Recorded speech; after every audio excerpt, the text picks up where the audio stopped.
This man transmigrated into a game world as a supporting character and became a male succubus who attracts girls.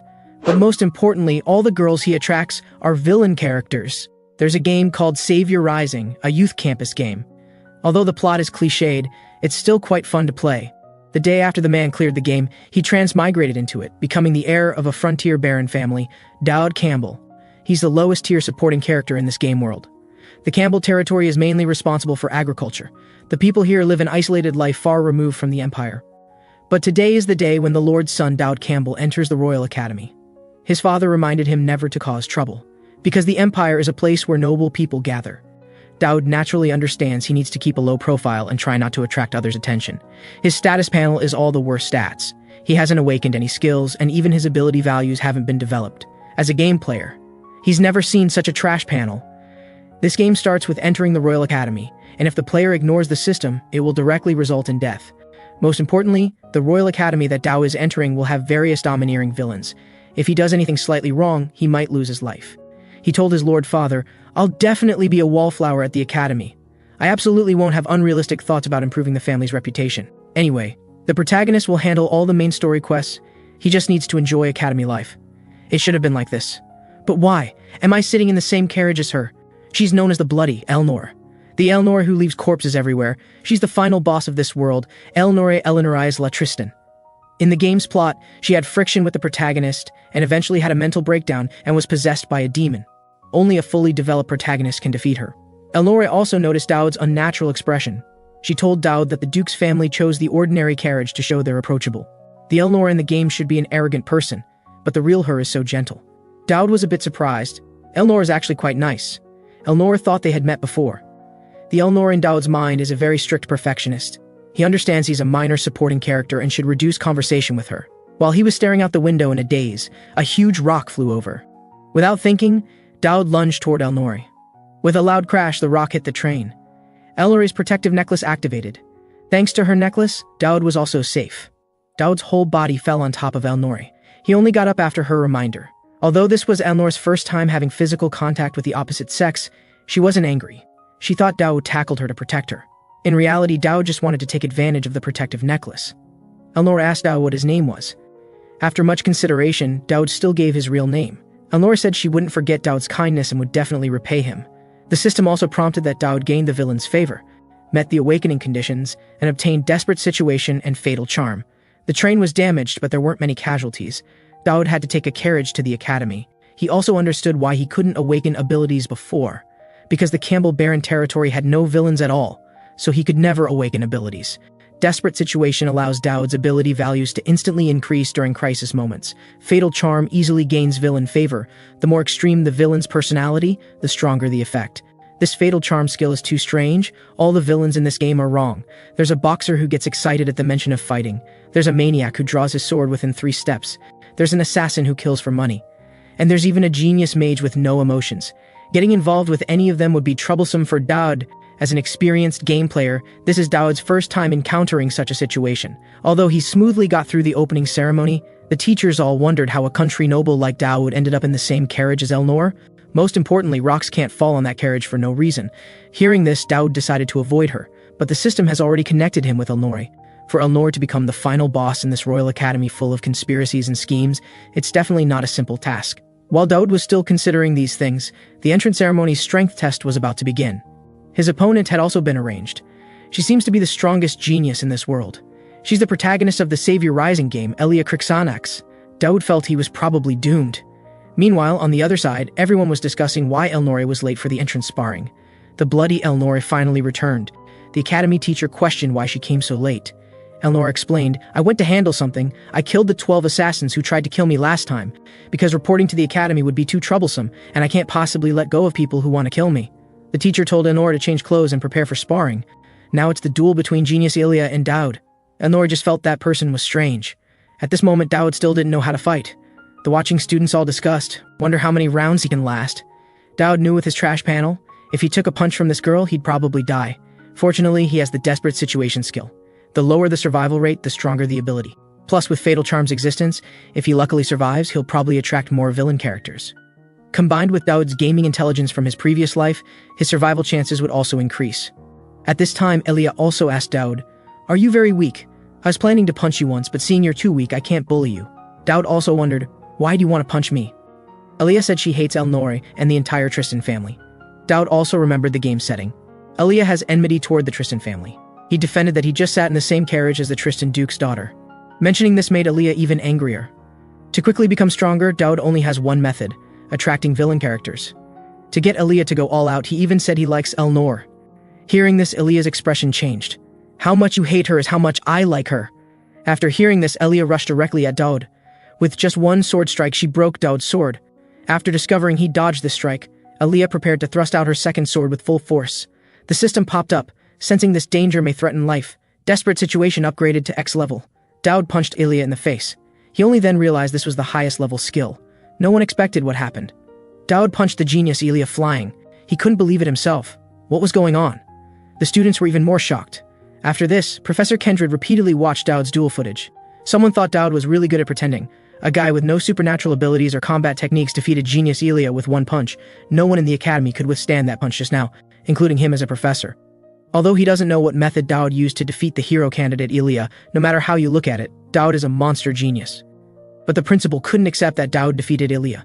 However, the academy couldn't abandon a talented student, so they prepared to manage Daud separately. The next day, Daud made the newspaper headlines. This made Daud feel this world was essentially the same as the original world. After the previous sparring, villain characters had already noticed him. Among them, final boss Elnor had the highest attention level. Because of this, he received system rewards and obtained Tristan swordsmanship. Even hero Elia was in the system's favor list.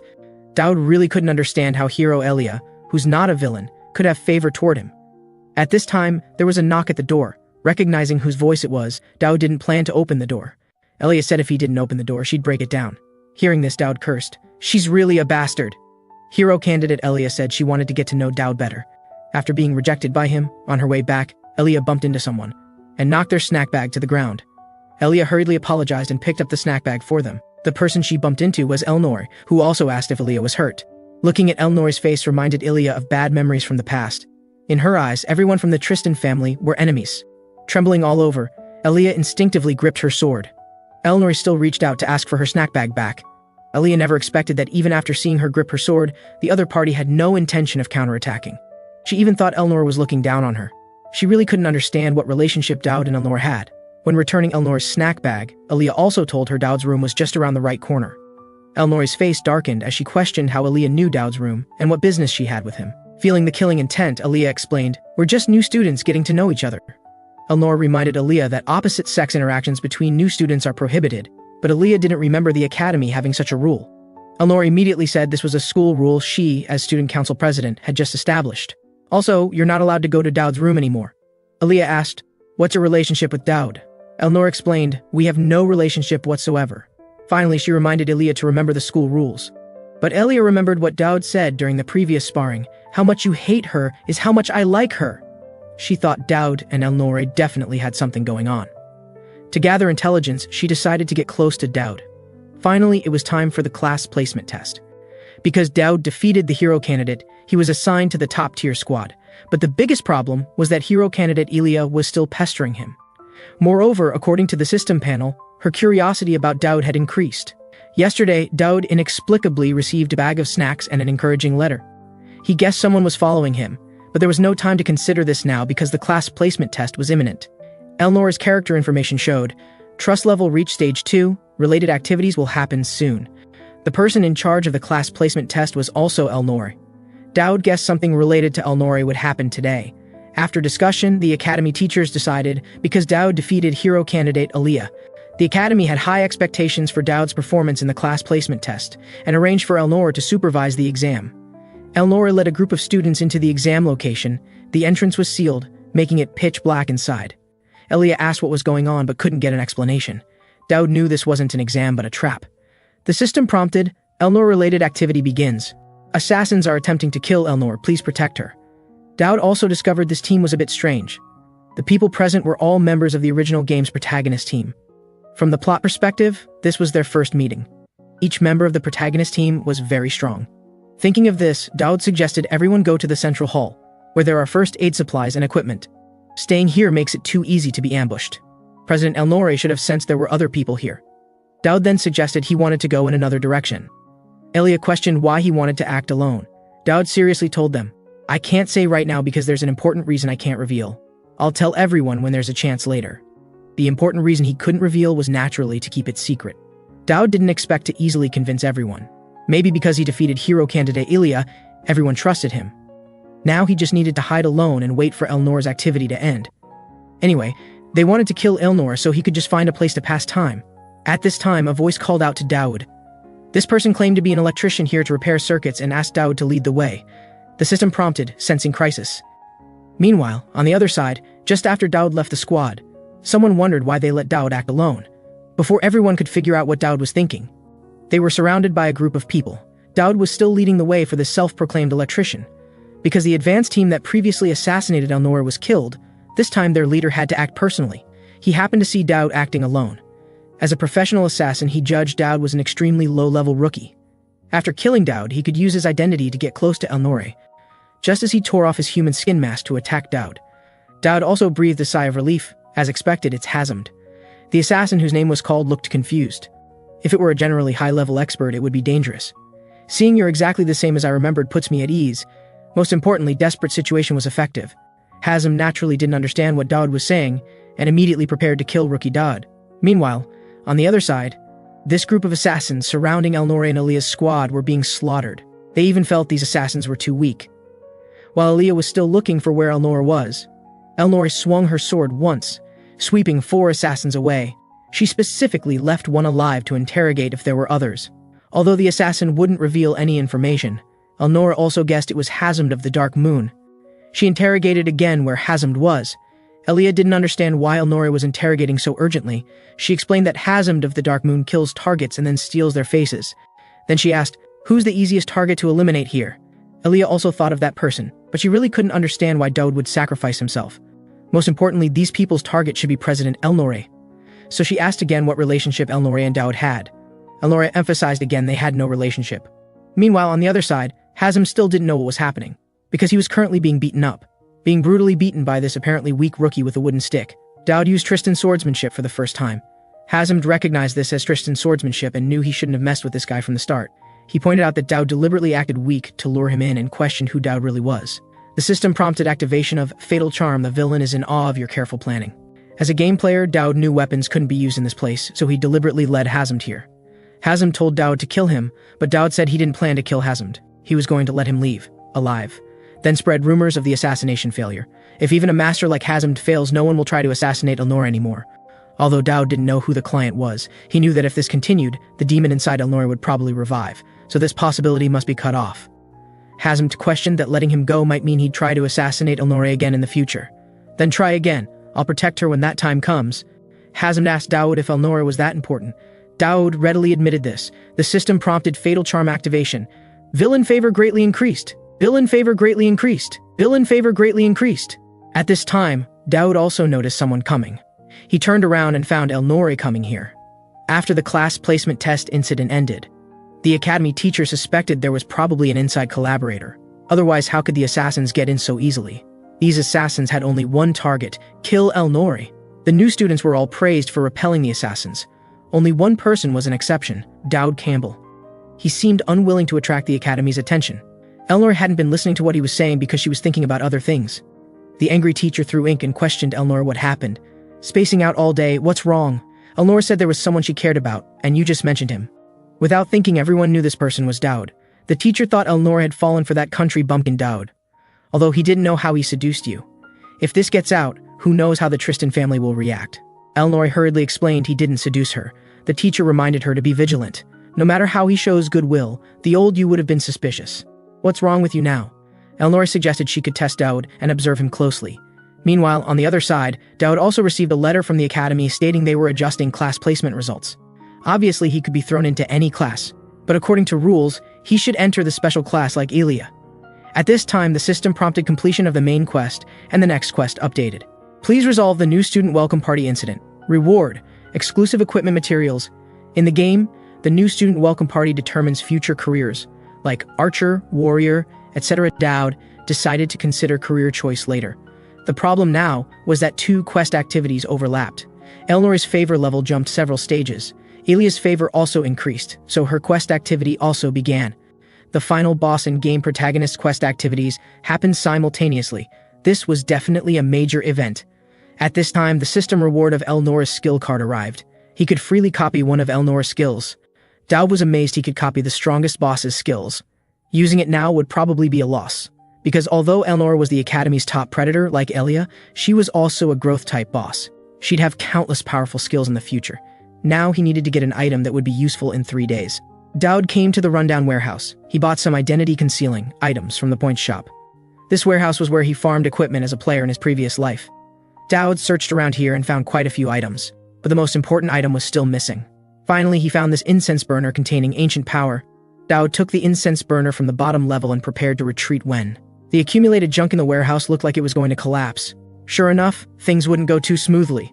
With a loud crash after the warehouse junk collapsed, Dowd inadvertently caught a girl. He recognized this person as Yuria.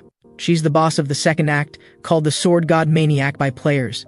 Dowd understood. Yuria lived here. The system prompted sensing crisis, judged as life-threatening level, desperate situation adjusted to X level. Dowd wanted to explain properly but had no choice. Yuria acted like she hadn't heard anything and directly attacked. Unlike with Elia, which was sparring, fighting with Yuria was like a life-or-death battle. Dowd was currently on the edge of life and death. Even with X-level enhancement, his whole body still ached. Dowd explained again this was a misunderstanding. He hadn't done anything just now. Yuria just paused for a moment, then attacked again. Dowd could barely dodge her attacks. However, he had a way to deal with Yuria. Seeing her attack was about to reach him, Dowd did nothing and stood still, because Yuria could unleash invincible power against opponents within 3 steps, but couldn't attack opponents beyond 3 steps. This was Yuria's curse. Yuria told him to come closer, because only by getting close could she tear Dowd apart. Dowd was also thinking about how to leave here. This was where Yuria maintained safe distance from everyone, her safe haven. The staff probably didn't come to feed her often. Dowd guessed Yuria should be very hungry, so he offered her cookies. Cookies Dowd bought from the point shop that could restore stamina. Yuria said, "I won't be easily fooled by such childish tactics." The next second, she rushed over and snatched the cookie. After eating the cookie, Yuria believed the earlier incident was a misunderstanding and asked what Dowd was doing here. Dowd couldn't say he came here to steal things, so he said, "A friend asked me to come deliver food and take care of you." If this were the original game, he wouldn't encounter Yuria here. Building a good relationship with her now would help Dowd's future actions. "Your sister is doing well in the Holy Empire. Please don't worry. The Pope won't interfere here for now. Of course, you'd better keep a low profile. I'll come again." Yuria came to the Imperial Royal Academy Elefante also because of the Pope. Because Yuria's sword was a famous evil sword in the world. Her sword was a sealing tool, so she bore 3 curses. Yuria lived a difficult life without hope. Telling her about her only family member's situation should be fine. After this, during outdoor classes, a teacher kindly explained professional courses to everyone. Because the new student welcome party in a few days would involve choosing careers, she introduced various majors to everyone.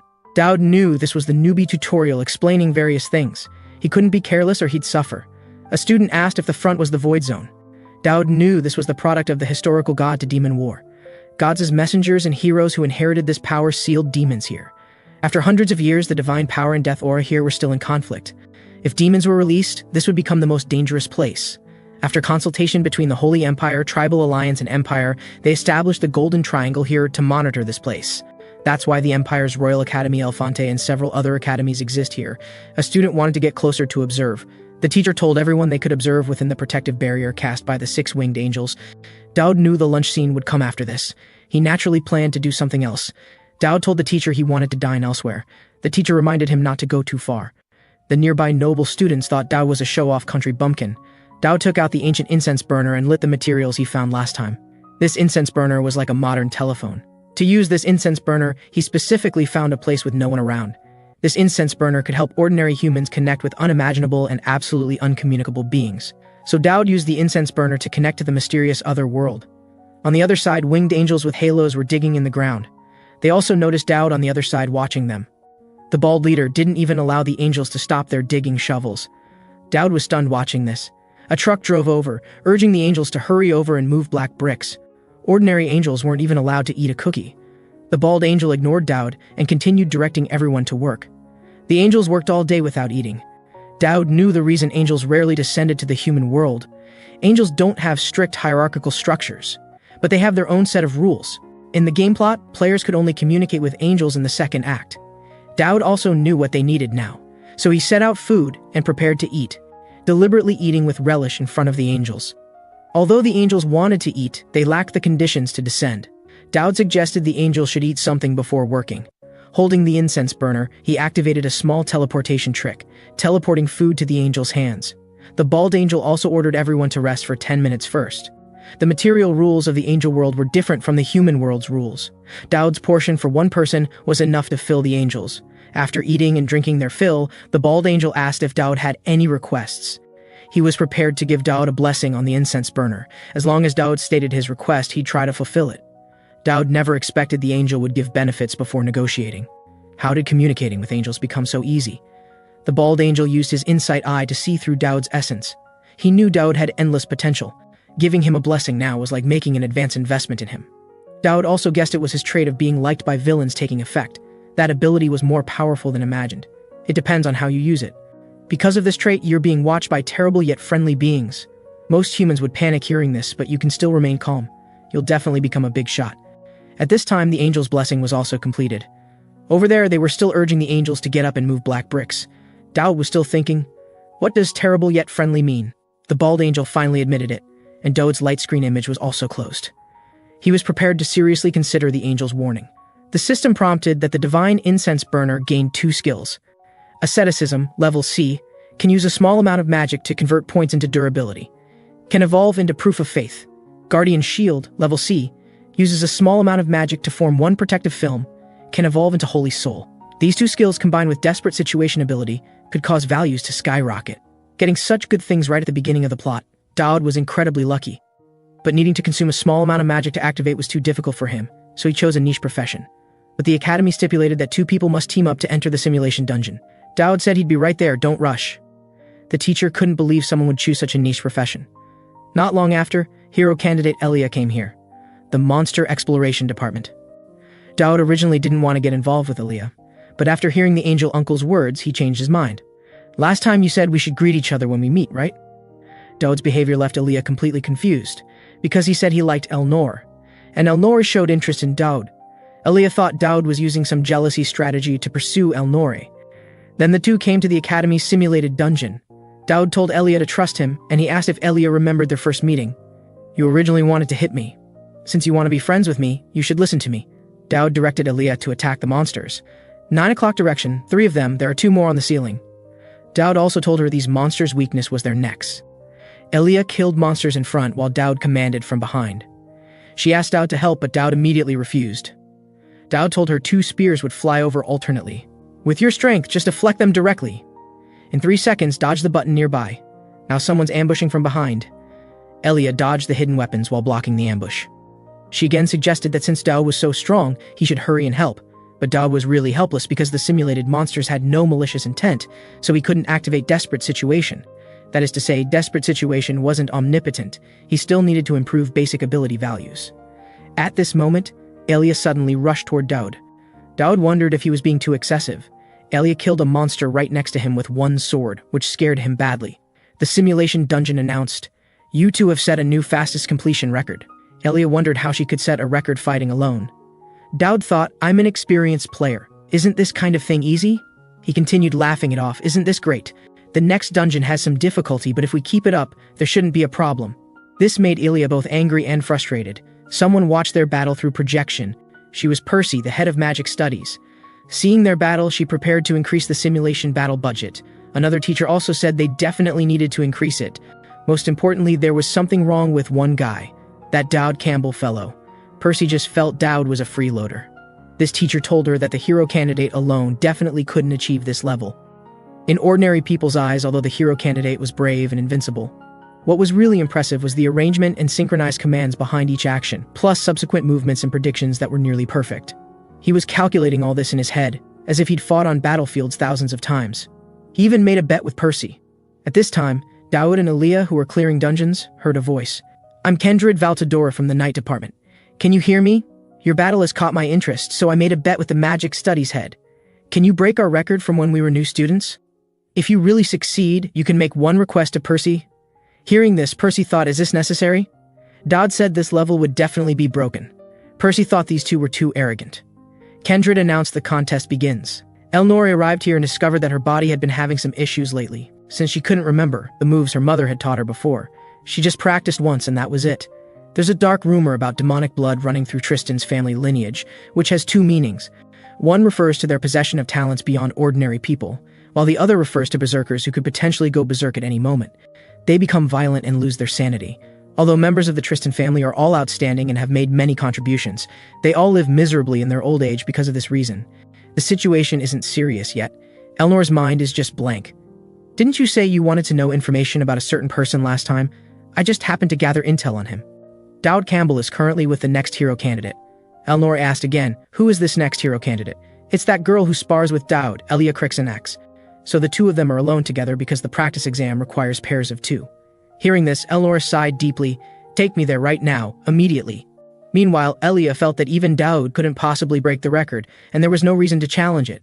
Dowd couldn't say that these simulated monster attack patterns were very simple, so he could only tell Elia, because you're by my side. Kindred gradually adjusted the difficulty of the simulation dungeon, but Dowd asked him to set it directly to maximum difficulty. This angered Percy, who accused these newcomers of being too arrogant, saying the highest difficulty was like real combat. Being too competitive might get them killed. But Kindred still set it to maximum difficulty. Dowd told Elia not to be nervous. Since the words were already spoken, there was no way back. Percy said while drinking tea, they might actually die in there. Hearing this, Elia's face turned pale. If they weren't confident, they wouldn't say such things. No problem. If there's real danger, we can still rescue them. After saying this, Kindred activated the highest difficulty slaughter mode. Hero candidate Elia had given up. But Dowd could finally unleash his true strength. The system prompted that danger was detected. Determining it would directly threaten their lives. With the desperate situation boost, Dowd's power greatly increased, and he defeated a monster with a single sword strike. Kindred asked Percy, did you see that? This is it. Elia also exclaimed, this is Teacher Dowd. Everyone really couldn't understand what was happening. Just moments ago, he was like a coward hiding behind a woman, so how did he become so heroic now? Kindred thought Percy's judgment was poor, because the more monsters that appeared, the stronger that kid became. Meaning he grows stronger along with the monsters. Dowd defeated several monsters with one sword strike, and his coordination with Elia was also excellent. With her creating opportunities, Dowd finished off the last monster with a single sword strike. Without a doubt, Dowd and Elia set a new all-time record. As the last monster's corpse was about to fall toward Dowd, there was a thunderous crash as it was shattered, which was Kindred's strike. Because Dowd and hero candidate Elia set an unmatched record. Kindred won this bet, and both Dowd and Elia received generous rewards. They also gained the right to make one request to their Magic Academy senior. Elia couldn't believe they could get such benefits, and Dowd sneaked a peek to see if Elia's reward was the same as his. At this moment, Elia felt that Teacher Dowd was calm and composed, able to predict everything in advance, with a feeling that everything was under his control. Dowd thought to himself, of course, because I already knew. Elia extended her fist toward Dowd. Don't men often bump fists like this? After they bumped fists, the system prompted that Elia's curiosity had increased. And then she ran off. A voice said, should I call her easygoing or just naive? Dowd was thinking the exact same thing. He immediately discovered that the person saying this was Student Council President Elnor. Elnor asked Dowd if he liked that freshman. Dowd didn't know how to explain for a moment. Since desperate situation didn't activate, it meant there was no immediate danger. Seeing that Dowd didn't answer, Elnor asked again if he liked that freshman. Dowd still didn't know how to respond. At this moment, the system prompted that danger was detected. Feeling he had to do something, Dowd stammered. Although I've been training with Elia all this time, I've been thinking about you. Elnor didn't know what to make of this. Having already said it, Dowd himself felt such words couldn't possibly work. Elnor repeated the phrase, you were thinking of me while you were with her? She asked Dowd why that was. Seeing that Dowd couldn't answer, Elnor didn't press further. It seems like friendship between you two. After all, you saved me on the train before, so I must remember the order of things. Dowd didn't understand what this meant yet. Elnor handed him a letter. Dowd thought this was a dual challenge letter. The original game didn't have such things. I was planning to give this to you tomorrow. Elnor also told Dowd to open it when he was alone. After opening it, Dowd regretted it. This was an invitation asking him to be her male companion at tomorrow's freshman welcome party. Being a male companion wasn't a big deal, just hanging out and having fun. The problem was that refusing would result in severe punishment. If his favorability decreased, Elnor might become hostile toward him. At this moment, there was a knock on Dowd Campbell's door. It turned out to be Elia looking for him. She also handed Dowd a letter. Dowd still didn't understand what this was about. Elia told Dowd. It's a little surprise, of course. I was going to give it to you during the mock battle. But because of the student council president's strange rules, it was delayed until now.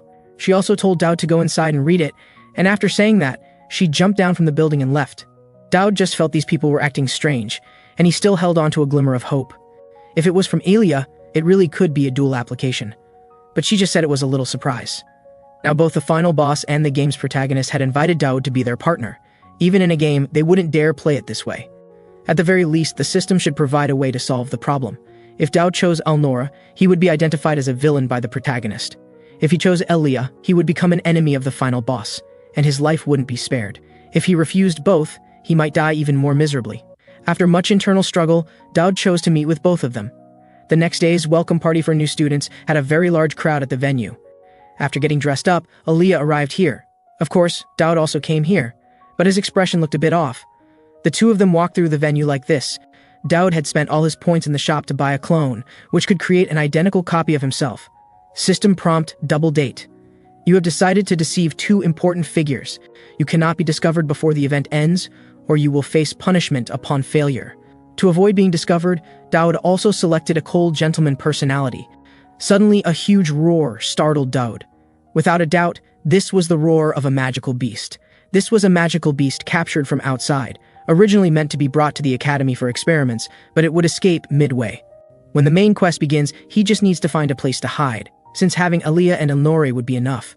Dowd also bought a perfume called Pheromones, which was automatically used upon purchase. Just then, Elnora came looking for him, and she also smelled this scent, so she asked Dowd if he had sprayed something. Dowd explained that it should be the scent of flowers and grass. System prompt, the pheromones have taken effect on target Elnora. The other party is forcing herself not to develop feelings for you. Elnora said, how come I never noticed you were so masculine before? The perfume's effect was too strong, even Dowd couldn't accept it, so he suggested going to the newsstand nearby to browse around. This was also to avoid meeting up with his clone. Elnora was still trying hard to suppress her inner feelings. As long as everything went according to plan, the clone would accompany Elia, while Dowd's real body stayed with Elnora. Dowd originally wanted to lower the favorability a bit, so he suggested eating some grilled pig intestines. For Elnora, who needed to maintain her figure, she definitely wouldn't like eating such things, but Elnora actually loved eating this. Dowd felt it was too difficult to keep distance from this woman. The two walked to a general store. Elnora suggested giving Dowd a gift. To lower favorability, Dowd did the opposite and offered to give Elnora a gift, so he randomly picked an inconspicuous button. But at this moment, Elnora just discovered that her uniform was missing a button. While the two were dining, Elnora asked Dowd if he had decided on his major direction. Dowd said he wanted to go to the theology department. Elnora told him to reconsider. With such excellent talent, it would be a waste not to go to the night department. Dowd explained, there are many things I want to learn in the theology department. Elnora also wondered, what do you want to learn? Well, there's someone I want to protect, so I must study in the theology department. Dowd couldn't say it was to save his own life and prevent Elnora from turning dark. Most importantly, divine skills were very beneficial for survival. Dowd said, I've had someone I wanted to protect since before, having played the game in his previous life.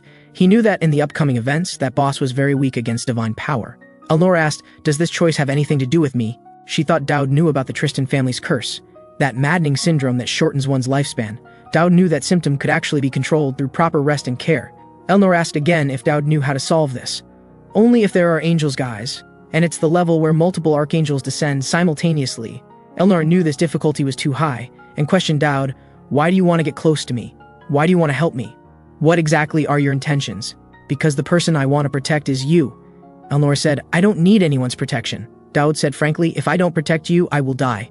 This is also a fact, and there's no other reason. Hearing this, Elnora thought he was a strange person.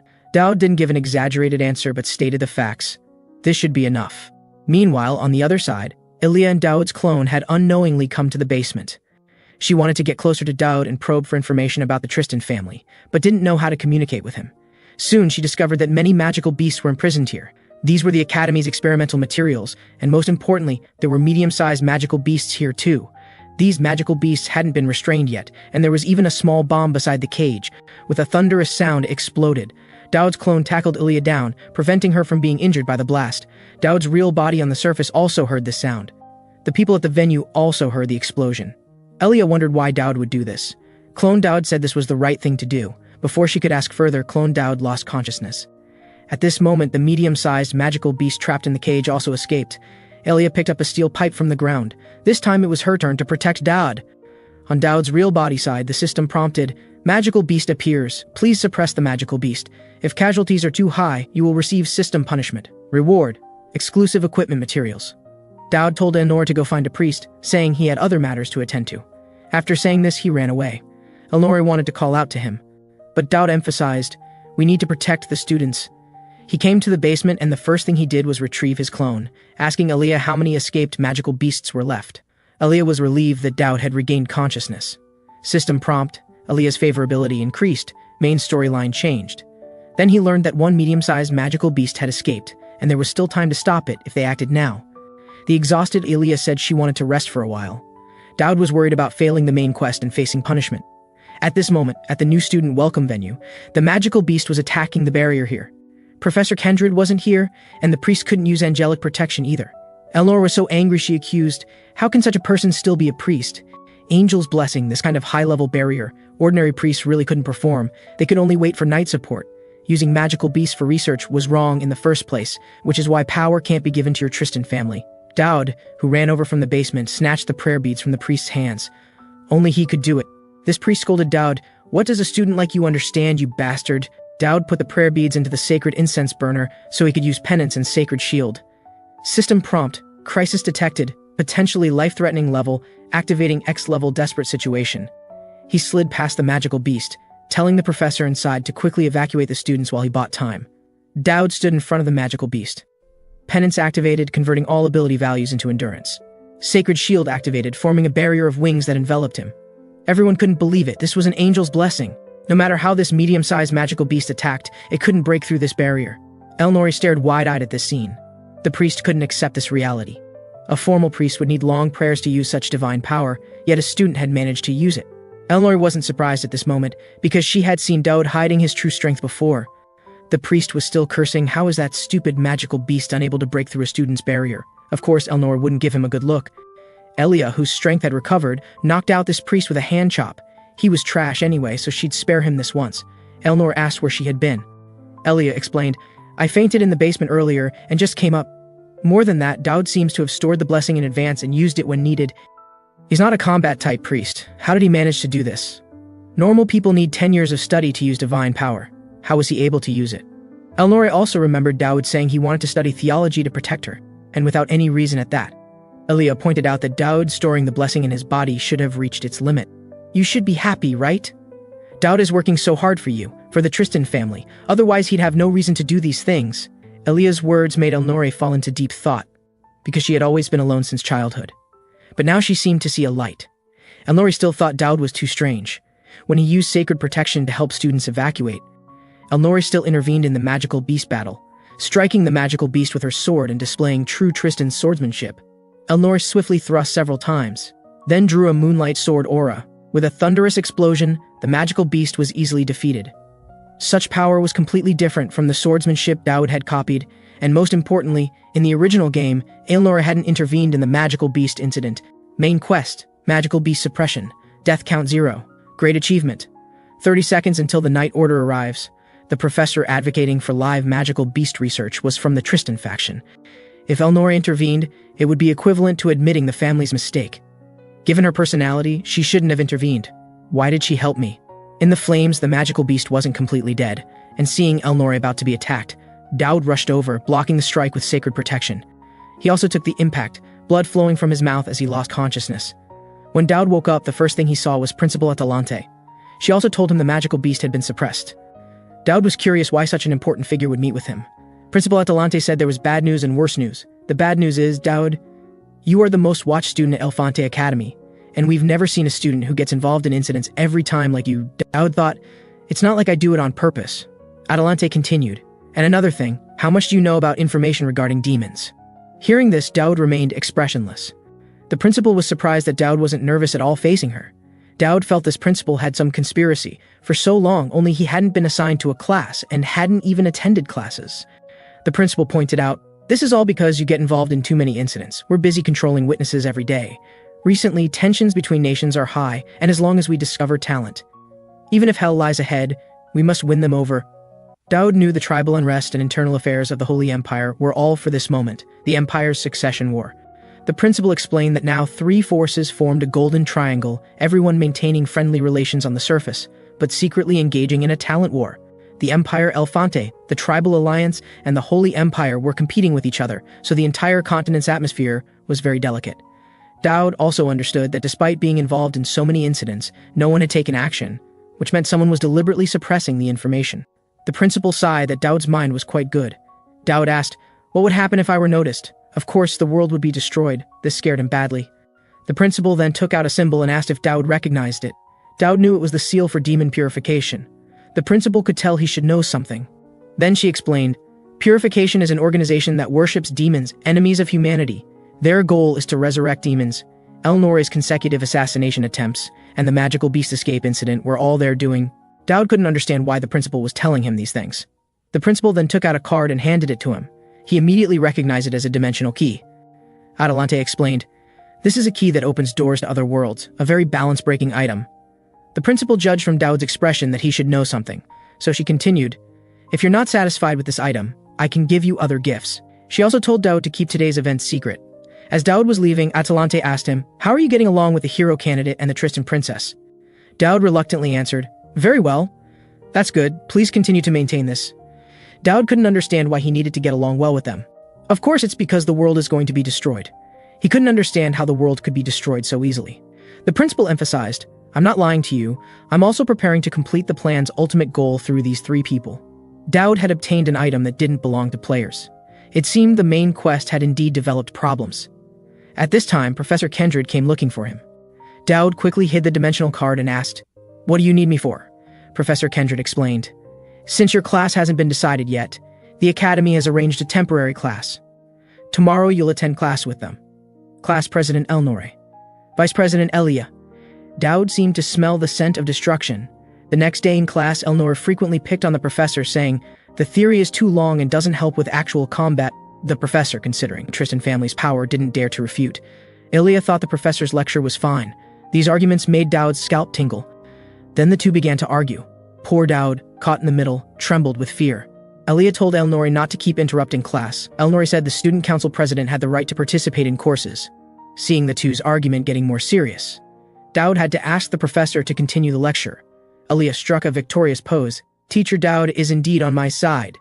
Elnore said, "I just lost once, that's all." A blonde student looked toward Dowd. Since this kind of situation often occurred in class, other students looked at Dowd with increasingly strange eyes, because he sat between the princess and the hero candidate. Elnore's favorability had reached the first stage, beloved. Tristan's swordsmanship had also reached 58%. The new floating grass breathing technique paired very well with Tristan's swordsmanship. Using both skills simultaneously was undoubtedly a top-tier combination. The person who used these 2 skills simultaneously was Elnore, and she became the final boss because of her strong close combat abilities. Elia's favorability had also risen by 1 level. New skill, Evil Domination, can influence good people. The more good the person, the higher the reward. Converting good-aligned people to evil would yield even greater rewards. Later, they came to outdoor class. Professor Kendrick told everyone to collect whatever they liked within 10 minutes. The judging criteria would be based on his mood scoring. The student council president would also participate in scoring. Hearing this, Elia smiled evilly. Dowd was still thinking about how to turn good people into bad guys. Elia came over to invite him to act together, but Dowd told her to go with friends. Elia pointed out, "Teacher Dowd is my friend." He knew Elia had to act with the hero's companions. If he joined the hero's team, he would seem out of place. Elia asked hesitantly, "Is it because your injury hasn't healed yet?" Dowd said, "It's not like that. It's just that our relationship isn't that good, right?" Hearing this, Elia's face changed. "Your words are really hurtful." She left after saying this. Hero team member Trisha could see that Elia was hurt. Dowd also felt that Elia was angry. At this time, someone approached Dowd. He was the mid-boss of the first act, Talion, also a master second only to Elia. He came up and questioned what relationship Dowd had with Elia. Dowd explained, "We just know each other." "Right, a master like Elia couldn't possibly associate with trash like you. There must have been something wrong with that sparring match." System prompt, a good-aligned character is angry due to your influence. He judged that the angrier the opponent, the more the conditions were met. Talion also demanded he admit the duel was a fraud. To plant the seed of evil, Dowd told Talion that sparring match was indeed a fraud. "Of course, only you think it was a fraud." Seeing your target knocked down by my punch, don't you feel like I'm an insurmountable wall for you? The fooled Talion immediately wanted to make a bet with Dowd, betting on who would get a higher score in this class. Dowd was glad the opponent was easily deceived. At this moment, Professor Kendrick questioned Elnore, "What's going on here? I'm just giving scores, I didn't tell you to score randomly. The exam isn't over yet, why does Dowd have full marks?" Elnore didn't want to explain much and directly said, "He deserves full marks. Taking advantage of this opportunity, let me help you see why Dowd got full marks." Kendrick exposed this as Elnore's excuse to be alone with Dowd. Elnore explained, "I just don't want him to be alone with the hero candidate," but Kendrick wouldn't let her leave. Meanwhile, on Aaliyah's side, teammate Trisha thought something was wrong with her. She saw negative emotions in Aaliyah, so she asked what was troubling her. The stubborn Aaliyah still didn't want to say. Trisha could see she definitely had troubles. Being seen through, Aaliyah also spoke up. "Dowd wants to draw boundaries, but I want to continue being friends with him." Aaliyah thought they had known each other for so long, his rejection was too heartless. Trisha told her Dowd saying those things might not be sincere. A little baron with no background standing next to the hero candidate would definitely make some people dissatisfied. To avoid this, he's distancing himself from you, but before establishing himself at the academy, he wants to temporarily keep distance from you, but he still likes you in his heart. Hearing this, Aaliyah thought it made sense. Meanwhile, on Dowd's side, the system prompted that Talion's anger exceeded the critical point. Talion felt humiliated, evil domination activated, and Dowd received rewards and a command scroll. Talion was still frantically chasing him. "We agreed on a fair competition, yet you deliberately stole my prey." At this moment, Dowd told Talion to stop first. Talion thought something big was happening. Dowd suggested, "How about we split the prey half and half?" Hearing this, Talion became even angrier, even throwing a spear at him. But this spear was blocked. Neither of them knew what happened. It turned out Elia had helped Dowd block this attack. "Don't attack my friend!" Talion greeted her. "Long time no see. The last time we met was during the magical beast subjugation war." But Elia directly placed her sword at his throat. "This is the first time we've met since I defeated you last time, right?" Dowd couldn't understand how Elia came here. Elia thought Talion was bullying teacher Dowd, so she directly kicked him down, and wasn't prepared to listen to his excuses. Talion couldn't understand why a master like Elia would favor Dowd. Elia said she didn't want to hear such nonsense. He said Dowd was the one who lied first. But Elia didn't believe teacher Dowd would lie. "Even if he lied to you, it was to teach you a lesson. Do you also want to be punched unconscious by teacher Dowd like me?" Talion was surprised. Dowd's strength seemed real. He immediately knelt down and apologized to Dowd. "Without your permission, I will never approach you." Elia also put away her sword, and didn't even say a word to Dowd before preparing to leave. When Dowd was about to find Professor Kendrick for scoring, Elia's friend Trisha came looking for him. Dowd knew she was a talkative person. Before Trisha could finish speaking, Dowd left directly. Trisha knew Elia drew her sword because of him.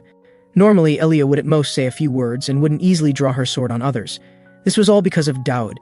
Coming to Professor Kendrick's side, Dowd immediately noticed something was wrong. Professor Kendrick was still muttering about it being the student council president's fault. The unconscious Elnore was lying on the ground. The reason was that she insisted on entering the forest. He didn't let her go, so they started fighting. Kendrick was still saying, "Was Elnore pretending to be unconscious?" Dowd asked Kendrick to score first. Then he took out the high-grade materials he had collected earlier. From the quantity, he was definitely first place. And he had a wish scroll to give directly to Percy. She should be very happy. When Dowd was about to leave, Trisha came again. Kendrick called Trisha to treat Elnore. Trisha reminded him to be nicer to Aaliyah. She seemed a bit strange lately. Of course, Dowd knew it might get worse later. He could only thank Trisha for the ominous warning. And perfunctorily said he knew, told her not to interfere, he would handle it. While treating Elnore, Trisha thought, Dowd might never escape from Elia's grasp. Elia herself might not have realized it yet, but she might cross that line. Dowd came to the magic department. He proposed wanting to use the wish scroll to make something now. Of course, needing to make things would trouble everyone in the magic department again. Dowd knew the Purifier boss battle was about to begin, and he had to make complete preparations. The principal had also given orders to satisfy Dowd's requests as much as possible, as long as it wasn't used for strange purposes. Dowd had previously obtained an evil seed from Elia's skill reward, which could dominate Elia once, or dominate Talion once. But this kind of item was completely insufficient against a boss. To defeat the Purifiers, he needed various kinds of attacks. So Dowd's request was for a cannon, a super cannon that could destroy the entire academy.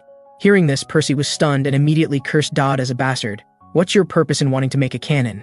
Dowd also took out the reward contract. "Didn't you say anything was possible? Isn't a cannon easy to make?" Percy thought making a cannon wasn't ordinary. Dowd promised, "I absolutely won't use it to hurt anyone. I just have something that needs to be blasted with a cannon." Percy knew he must have a reason for needing a cannon. Given that Dowd handled the magical beast incident well last time, she agreed to make the cannon for him. Percy muttered, "That principal is really something," saying falling in love would save the world. But just after saying this, Percy felt she was going crazy. After all, Professor Percy had been single for 50 years. Dowd told her to calm down and asked when the treasure she promised last time would be delivered. In the end, Professor Percy agreed to make the canon, and the treasure selection was also resolved. Dowd had to collect the materials himself, and he could use the dimensional key the principal gave him. Collecting materials was all part of the plan. At this time, he encountered someone leaning on a crutch. He greeted Dowd, introducing himself as Galdere, currently running a charity organization called Purification House.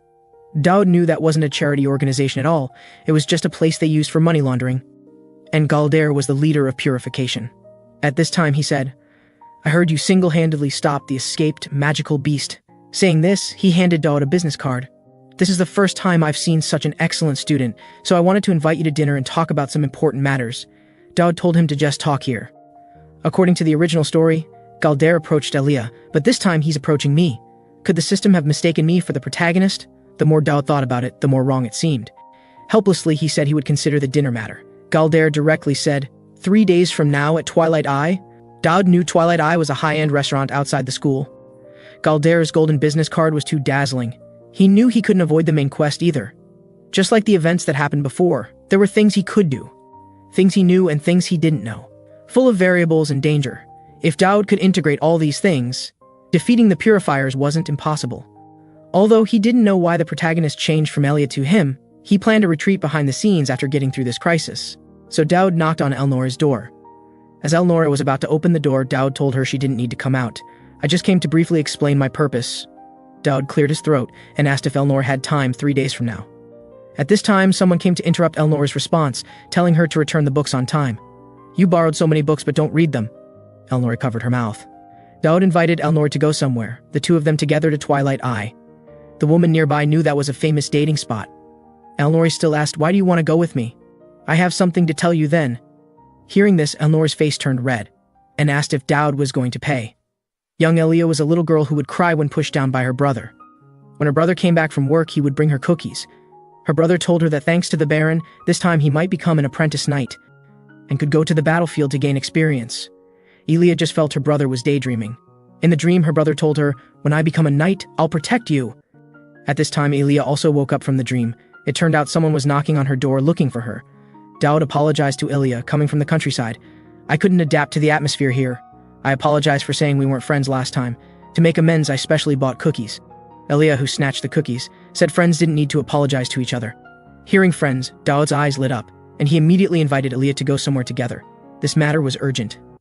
Elia thought Dowd's brain wasn't working properly. On the other side, Elnora always looked absent-minded. The woman beside her reported, "Someone from the Tribal Alliance wants to transfer here. Although she's the daughter of the great leader, she's essentially a refugee. It's said she's very strong, named Lilu Garuda." Even Elnora had heard of her. Also, next semester, the saint from the Holy Empire is coming too. The saint coming should be influenced by the principal. The saint plus the great leader's daughter. Without thinking, you could tell the school had some conspiracy. Elnora thought of this series of women, plus Dowd at the end. She felt something was off. The woman beside her wondered why Elnora had such an annoyed expression. Elnora couldn't say what the situation was. At this time, on the other side, Dowd and Elia were lying together. Elia also wondered, do we really have to do this? Because the two of them were on top of a catapult, which was a prop taken from the school's treasure vault. Dowd pressed the start button. Elia hadn't expected that coming out in the middle of the night was for this kind of thing. The two of them flew into the sky like this. Elia screamed loudly in the air. Dowd reminded her not to faint, to keep her eyes open. The two of them found the location of the dimensional gate like this, then prepared to rush in. Before entering, Dowd reminded Elia not to worry, which reminded her of her brother's figure. The two of them jumped into the dimensional gate like this. Dowd knew there wasn't much time left. Also, don't touch anything here randomly, it's dangerous. He also told Elia to jump over from beside the rock. Although the timid her didn't dare to jump, she finally listened to Dowd and jumped down. But she stepped on air and fell. In a daze, Elia remembered past memories. The day the family was destroyed, her brother told her to leave quickly, he would rescue Mom and Dad. Elia knew Mom and Dad were already dead, but she still wanted her brother to come with her. Her brother knew that if both of them left together, it would be very dangerous. He told Elia to wait for him at the hillside where they usually trained. At this time in the dimensional gate, Dowd caught Elia's hand. He told her to calm down, it would be fine once she got used to it. Dowd found his target very smoothly, the ghost of Grayley Hall. He also gave Elia a bag. After Daud packed the ghost, he asked Elia what she saw. The colorful sky suddenly turned black, and a bloody mouth seemed about to swallow the two of them. Daud knew that was a beast from the dimensional gate, and now they were preparing to leave. This beast spat out many bubbles from its mouth. Daud told Elia to fill the bag with bubbles. In her panic, Elia began collecting bubbles. Just as the giant beast was about to devour them both, the two had already returned to the real world. As planned, the dimensional card the principal gave had perfect timing. Daud asked if Elia was hurt. The sweating Elia shook off his hand. Elia asked if Daud had planned this from the beginning. Daud confidently said, "Everything was according to plan. This was a common ghost farming method used by veteran gamers." Elia asked why Daud hadn't mentioned going to the dimensional gate from the start. "Of course, because if I had told you, you might not have come." Elia threw the bag filled with bubbles to him. Going to such a place in the middle of the night, she experienced a hellish feeling. Daud quickly apologized. System prompt, Elia's favorability greatly increased. Daud couldn't understand what was happening. Even in this situation, her favorability still increased. Just earlier, Daud had found Principal Adelante doing yoga, and threw the spirit captured in the dimensional gate to her. He also told the principal that the dimensional card had been used. The principal hadn't expected Daud to put it to use so quickly, and asked about his hair. Daud explained this was from being struck by Minister Percy's lightning when he handed her the spirit. The principal immediately understood. Percy was very timid. Daud asked the principal again, "Can you fulfill one condition for me? These ghosts are death spirits, consciousness left by great people, so I hope you grant these consciousnesses something." The principal knew that if that happened, these death spirits would gradually become stronger. She understood this was Daud investing in the future, and asked why he was working so hard. First defeating the assassin and the hero, and recently stopping the magical beast. Why are you so desperate to become stronger? Of course, Daud couldn't tell her that all the bosses appearing in the main storyline were demon level, and that there was also a very complicated relationship between Elnor and Elia. He asked the principal in return, "Why are you so good to me?" The principal asked back, "What do you mean by that? You didn't even ask me how I knew the location of the two-dimensional space or the concept of death wraiths. How did I defeat Elia? How did I stop the magical beast? These are things that ordinary students couldn't possibly accomplish. Recently, I've noticed that it seems like the entire school revolves around me. Even my daily life has traces of the principal's influence. The principal has done so much groundwork. What exactly do you want me to do?" Principal Atalante told Daud not to talk nonsense, saying there was actually a reason for being so good to him. "That's of course because you're so adorable." Daud also knew that if he didn't tell the truth, the other party naturally wouldn't tell the truth either. Anyway, she had promised to place the death wraith on something. The principal's cultivation of the death wraith would be very useful in the second act. But before that, the first act's mission purifier had to be completed. System prompt, please complete the Eye of Twilight event. Someone was waiting for him here. Daud asked how long Elnor had been waiting here. She explained that it actually wasn't too long, just about 6 hours. This outfit made Daud blush. 6 hours? She probably came out before it even got dark. Elnor invited Daud to see the full moon season, and also learned that this was Daud's first time leaving the school. Daud still didn't dare look directly into Elnor's eyes. This wasn't the freshman welcome party. This was a real date. Elnor directly took Daud's hand, and when the two arrived at the Eye of Twilight, they found it packed with people. Daud even doubted whether they could get in. Talion, dressed as a waiter, was calling out numbers here. Daud asked him why he was here. Talion explained, "My family doesn't give me allowance, so I'm working part-time here." He also noticed that the student council president was here too, and asked Daud what his relationship with the president was. Daud blushed and said it wasn't any special relationship, and he couldn't even remember why he was here with the president. Elnor asked Talion, "Can I use my student council president privileges to go in?" Talion naturally couldn't refuse. Coming to his senses, Daud asked Talion if he was wearing a necklace. Taking out the necklace, Talion said, "The Purification Corporation seems to have given me one." Daud activated his domination skill and commanded Talion not to wear that today, and not to let the other part-time workers wear theirs either. The dominated Talion easily agreed. Daud knew that being noticed by Galder meant he was already caught up in the main storyline, and the probability of leaving after eating at this restaurant was 0. Purification boss Galder welcomed the arrival of Daud and Elnor. System prompt, main quest, the villain wants to win you over. Please solve this difficulty cleverly. Galder proposed to borrow Daud for a moment, saying he had something to discuss with him. Elnor naturally disagreed. Only after Daud whispered something in her ear did she agree. Galder told Elnor to go to the waiting room after she finished talking with Daud. After this, only Daud and Galder remained. Galder asked Daud, "Do you know why you were called here? You just want to tell me about reviving demons, right?" Then during the chaos of the full moon season, use death and blood to obtain powerful demonic energy and release magical beasts. Have assassins kill knights to make the scene chaotic and terrifying. At this moment, Galder's eyes widened. What you're awakening is the demon in the Tristan family bloodline, right? The previous assassination attempt on Elnore and the magical beast escape from the school were all you're doing, weren't they? But I've already told the principal all your plans, and she's already prepared defensive measures in advance. What should we do about that? Galder also understood why the prophet liked Daud. On the surface, he appeared harmless, but in reality, he was sinister and cunning. Definitely not an ordinary person. Galder couldn't help but praise how impressive Daud was. But there's one thing you absolutely didn't expect. The princess has already been captured. But the next second, Elnor kicked the door down and came in. Galder couldn't believe what he was seeing. Just moments ago, Galder's subordinates had taken Elnor to the waiting room, saying that demon worshippers would arrive soon. They had even asked Elnor if her mania was very uncomfortable. Although they didn't know what that felt like, wouldn't it be better to vent a little? Elnor stated that according to imperial law, demon worshippers could be executed on the spot. This person actually dared to question her words, and even threatened Elnor to behave obediently. The next second, he was pinned down on the table by Elnor. The others also drew their swords. Everyone still wanted to capture Elnor because she was the primary target. While dodging attacks, she also took down 2 people. With one sword strike, she took down 2 more. And like a mad demon, Elnor charged at the others. This scared them terribly, because Elnor once again cut down several people with a single sword strike. At this moment, Galder was surprised. How did the princess come out? Elnor also wiped the blood from her sword with her arm. System notification: Elnor's affection for you has exceeded intimate level. Thanks to you, my mania has improved a lot. Elnor told Daud today wasn't a date at all. She corrected herself. It wasn't a social activity. Next time you have to accompany me out to have fun. This left Daud completely confused. System notification appeared with exclusive quest. Gideon Latristan has taken an interest in you. Daud couldn't understand why Elnor's father would be interested in him, but the mission was over. At this moment, Galder took out a red object. Daud recognized it. That was demon essence. He couldn't understand how that thing was here. He hurriedly told Elnor to stop Galder from eating it, but it was too late. Galder told them to welcome God's grace. With a thunderous roar, the dating sanctuary Twilight Eye collapsed. Daud also crawled out from the ruins. The transformed monster Galder said, I originally didn't plan to use what the prophet gave me, but things have come to this. Can you defeat this body? Daud knew this was a demon person who had absorbed demon essence and could use part of a demon's power. A demon person appearing in the first chapter's plot. This world is truly insane. The system also prompted, please defeat the purifier. The mission will fail if there are multiple casualties. Galder announced to everyone. The purification begins now. After saying this, he flew away. Not only had Boss Galder become demonized, even the demon worshippers that Elnor had dealt with were resurrected. 2 laser beams struck these monsters, and Elnor wasn't hurt either. The lasers were Talion's doing. He even named his technique Killing Light.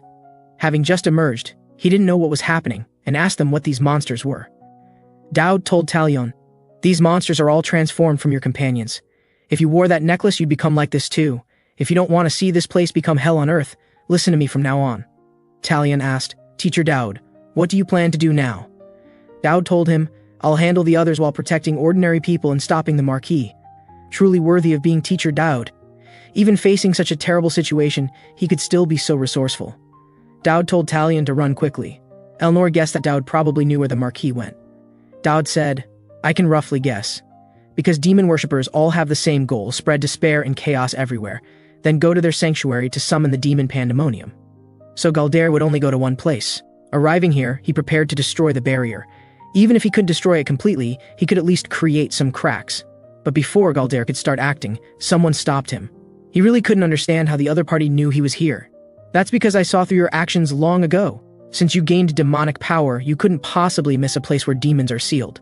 Elnor carried Daud here on her back. Galder also said, no need for me to find you. I'll kill you first, then capture the princess. Daud told Elnor, no matter what happens, we'll both survive. Elnor didn't want to disappoint Daud's trust. This was the spirit of the Tristan family. Then Elnor attacked. But Galder's current target wasn't her, it was Daud.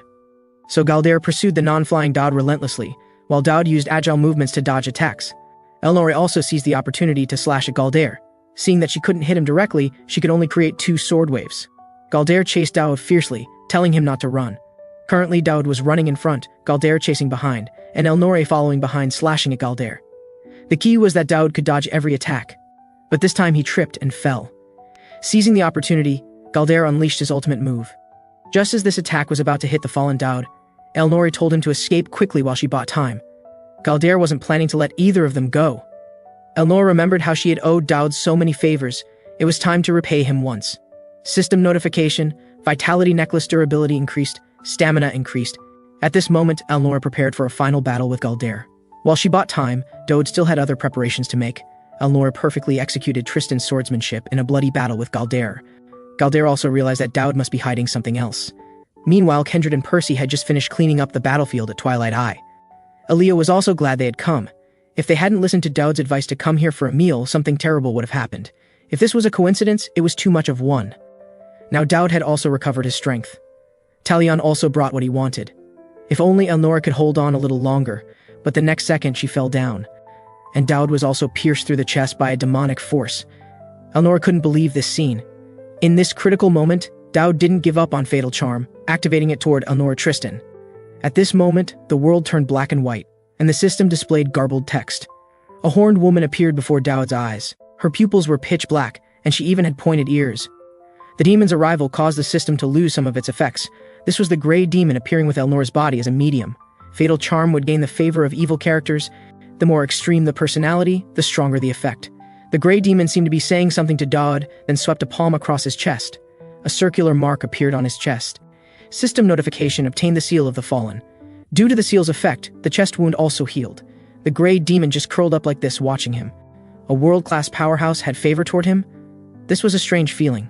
Although he didn't know what the consequences would be, Daud would do his best to get everything he wanted. He used the skill copy scroll. Now the gray demon and Elnora were connected, which meant he could copy one of the gray demon's skills. He needed the skill now and would need it even more in the future. The summoned gray demon's figure gradually disappeared. She finally told Daud they'd meet again, and when that time comes, she'd definitely... At this moment, Galder also attacked. He struck Daud's location with a blow of demonic force. After the smoke cleared, Galder didn't find his figure, because Daud had already appeared behind him. Even if he noticed, it was too late. This strike from Daud knocked Galder down to the ground. He still couldn't understand what was happening. System notification, sensing crisis, judging direct threat to life. X-level desperate situation activated. New skill King of Pandemonium activated. When facing demon-type enemies, gain 5 minutes of absolute advantage. Galder couldn't believe that Daud had stood up. Just as he thought Daud was still a weakling like before, Daud's fist had already struck, sending Galder flying with one punch. Now let's begin round 2. The Prophet never said this would happen. With 5 minutes of absolute advantage, Daud beat Galder into retreat. Galder really couldn't understand what was happening, because Daud could suddenly use demonic abilities, the power he had spent years and paid any price to obtain, but the other party had easily acquired it. Daud and Galder dueled again. The two began trading punches, and with a thunderous sound, powerful pressure swept the surroundings. At such close range, Galder seized the opportunity and launched an energy attack at Daud, but it was blocked by sacred protection. He never would have thought that Daud could use sacred power while using demonic force. Daud kneed him in the face, sending Galder flying several meters. With absolute advantage, Daud attacked again. Just as he was about to deliver the final blow to Galder, he discovered that the King of Pandemonium skill was ending. The 5 minutes of absolute advantage was gone, but it was enough. His plan had succeeded. Daud knocked Galder onto the catapult, then pressed the launch button. Galder was directly catapulted out. As he prepared to charge up again, Daud had already pulled out a magic tool. This was the super cannon that Percy from the magic tool department had made last time. Perfect timing, he fired a shot at the airborne Galder. Before dying, Galder guessed that Daud had anticipated everything. Every action had been planned in advance. System notification, main quest completed. Obtained 1 evil golden mouth, 1 hero fragment, reward 5,000 GP. Daud never expected to get both rewards from what was supposed to be a choose one situation in the game. Probably because the difficulty increased, the rewards also improved. Having 2 more items that could change the plot was a good thing. At this moment, a figure walked over. It was Principal Adelante, worthy of student Daud. You're truly amazing. Now, can you explain about the Grey Demon matter? Daud naturally played dumb, saying he didn't know what she meant. The principal pointed out that Daud was now entangled with a demon. Afterward, Elnora was also sent for emergency treatment, but fortunately she woke up soon after. The principal also began a private conversation with Daud. One of the Grey Demon's powers is erosion. Just now, with your location as the center, large-scale erosion occurred. The Heretical Inquisition's Holy Imperial Bureau will definitely be interested in this matter. Student Daud, you'll become the Eye of the Storm. When you did these things, didn't you consider these consequences? Daud knew he had long given up being a supporting character, and now he was entangled with demons. He forcibly explained to the principal that he just got lucky. The principal pointed out, That demon is the strongest among Pandemonium's rulers, the Grey Demon. Elnore of the Tristan family is the Grey Demon's vessel. Just as Dowd had guessed, the principal also knew about this. The principal thanked Dowd for protecting the school and protecting Elnore. She snapped her fingers and told him to relax. Dowd's whole body flew up, landing on Principal Atalante's lap. She told Dowd to concentrate. What she was about to say was classified. Due to the last hero's activities, demon fragments scattered everywhere. But when one demon fragment appears in this world, other fragments will gather around that human as the center. Yesterday, the Grey Demon awakened briefly. Before long, other fragments will also appear. Simply put, other demon vessels will gather. Dowd knew the original work also mentioned that demon vessels would cause disasters. The Red Demon's vessel would trigger the Red Knight incident. The earth-shaking changes that swept Aaliyah's family were also because of this fragment. This vessel operates randomly. Each time the game system randomly decides. Except for Aaliyah and Elnore's settings, the Holy Imperial Bureau's intelligence gathering ability is impressive. They had already selected vessel candidates, and Elnore was one of them. The principal said, "I'm working hard to gather them at this school." Dowd couldn't imagine someone being able to select demon vessel candidates and then gather them together. This was truly amazing. But gathering that group of dangerous people together was too outrageous. The principal explained again. There's something called true love. This situation has only happened once. When a demon's vessel falls in love with someone, the demon fragment will completely disappear. Love can eliminate the seed that would destroy the world. But Dowd felt this seemed to have nothing to do with him. But the principal pointed out, "This story is a bit cliché, but Dowd Campbell, do you know? The Grey Demon seems to like you." Dowd immediately denied, "Absolutely impossible." The principal said, "I saw from a distance just now that the Grey Demon helped heal your wounds and even applauded. She looked very happy." Dowd thought, "That was just because I looked pitiful." The principal felt that reasons didn't matter. For some unknown reason, the demon showed extraordinary favor toward you. During this time, we've already tested your judgment, knowledge, and execution ability. So I sincerely ask you, please seduce the demon vessels. Hearing this, Dowd quickly stood up to refuse. The principal also promised to cover for Dowd's romantic conquests. The school would provide all support. Dowd said the problem wasn't like that. The principal told him not to worry. All the known candidates are female. This is a heaven-sent opportunity. You're the person who made the Grey Demon applaud, so you can definitely easily charm other women. Dowd knew that if he could really do that, he wouldn't have been single his whole previous life. The principal told Dowd again that he must use any means necessary to charm all the women and eliminate the demon fragments. Then this world would be safe. Hearing this left Dowd completely confused. Didn't you say that was true love? Juggling multiple boats at once can't possibly be true love, right? Principal Atalante also knew this wouldn't be easy. Demon worshippers will also target you, and those vessels aren't ordinary people either, but please save humanity. Dowd asked the principal, what happens if I withdraw from the plan? What if I fail to conquer them? I already told you, that would naturally mean human extinction and world collapse. The world would also become an evil empire ruled by demons. Fortunately, Elnore finally woke up. A friend from the student council who had skipped class also came to see her, and immediately hugged her upon meeting. Elnore's first question was about how Dowd was doing. That guy was discharged long ago. He only had minor injuries. Elnore really couldn't understand why she was so severely injured while Dowd was fine. The student council friend had once warned that if Elnore didn't wake up, they'd kill Dowd. But Dowd said these minor injuries couldn't kill senior Elnore. She'd be fine in a few days. Since the president had awakened, it was time to get to work. There were many documents here that needed her signature. Elnore gestured helplessly with her hands. The student council friend told her that important people were coming. First was St. Lucian. Elnore remembered she was supposed to come next semester. That's because of the incident the president got involved in. The Holy Imperial Country and the Heretical Inquisition moved up their actions. There's also another person planning to come. Lord Gideon is also coming to the school. He's Elnore's father. Meanwhile, St. Lucian had arrived in the city. As she smoked, she ordered her guards to close the windows. A guard said, "A saint of this era actually fears sunlight. If you'd lived your whole life in dark churches, you'd be the same way. Talking about such topics now is too heavy. We should enjoy this moment of leisure. A demon worshipper and a saint staying in the same place. You call this leisure? Don't forget, we're only temporarily allied for our respective goals. Going further is impossible. Don't you think we're similar? The humans who hold your lifeline, the fate that controls my life. We're both in the same boat." St. Lucian didn't argue with him, because she still had someone to protect. On the other side, Dowd received a letter from his father. "Dear son, it's already summer. I heard summer there is particularly hot. Take care of your health. So I sent some fruit over. You can share it with friends. I heard the school has a parent observation activity. Since the territory is busy here, I might not be able to go. But Dad sent trainee butler Herman over. You can ask him for anything you need. It's very peaceful here on Dad's side, so don't worry. You should understand. Follow the middle path. The middle path. You're smart, so I won't worry too much. Just don't cause trouble and live quietly, understand? If you get a girlfriend, bring her home during vacation so Dad can meet her. After all, someday I'll want to see my grandson too.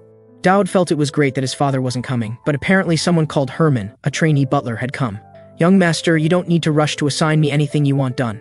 Dowd understood. This guy wanted to slack off openly. Then he handed Dowd some grapes. These are seedless grapes the Lord sent for you to eat. Seeing this scene, classmates talked among themselves. This guy actually brought a butler to school. Does he want to play noble games here? Dowd had to tell Herman, here we need to pretend to be friends. He also let Herman eat all the grapes. Dowd knew he didn't have time to be so leisurely now. What Principal Atalante said was too shocking, making all demon vessel candidates fall in love with him, saving humanity and such. The system also popped up. Elnore's affection first stage achieved, hereditary curse quest activated. Gideon Tristan's curiosity, first stage, hereditary curse quest activated. Screw world peace. I find even the current quest unsettling, and the events won't end here. Main quest Act 2, the young king of the kingdom. The boss battle of Act 2 was the biggest problem. Dowd should consider the boss battle now. The key issue was that the original work never showed Gideon. In the original, he always appeared as a dead person. Although his relationship with his daughter wasn't close, Elnore's Grey Demon awakening was triggered by her father Gideon's death. But she had already awakened in the Act 1 boss battle. The plot was completely messed up. At this moment, Talion noticed Dowd's pained expression. Since Gideon was still alive, this meant the current plot kept improving, which meant Dowd could meet Elnore's father, but he should still try to avoid him. If he met him, he'd definitely need to gain something from him, so that Dowd could in the Act 2 boss battle. Just then, he suddenly noticed Talion doing something to his butler. Talion thought this guy was tormenting Lord Dowd. This lazy guy couldn't do such a thing. Since you laid hands on my butler, today's a good day to borrow your sword. Talion immediately knelt and offered his sword. Teacher Dowd, I give you this sword. A bit later, elsewhere, Elnor was curious.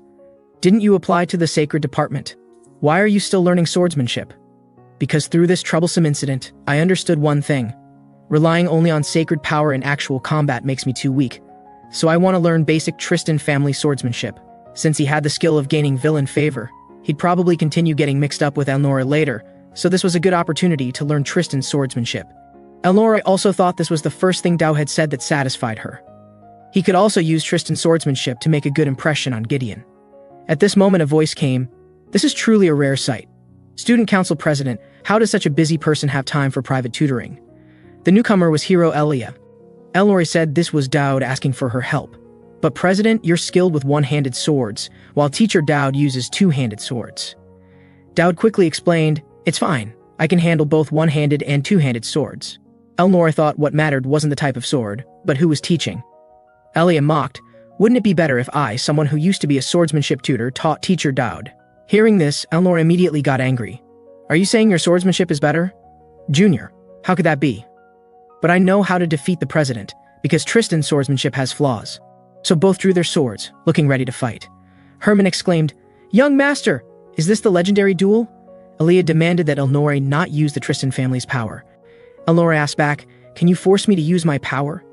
Dowd asked, wasn't it agreed that you'd teach me swordsmanship? How did you two start fighting? Herman was enjoying the spectacle. Elia leaped up, attacking Elnora first. Facing the strike, she wasn't panicked. Just as the sword reached her neck, Elnora raised her hand and deflected it, even slashing dozens of times in counterattack. Elia could only defend passively, with no chance to fight back.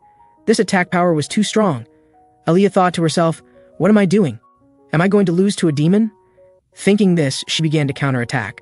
Although Elnora had noble blood, she was still from a demon family. Someday she'd be devoured by demons and go mad. Whether they wanted to admit it or not, they were all demon disasters. This reminded her of childhood memories, that scene full of flames. At this moment, Elia's sword was wrapped in flames. This flaming sword energy slashed toward Elnora, while two other sword energies headed straight for Dowd, leaving him completely confused.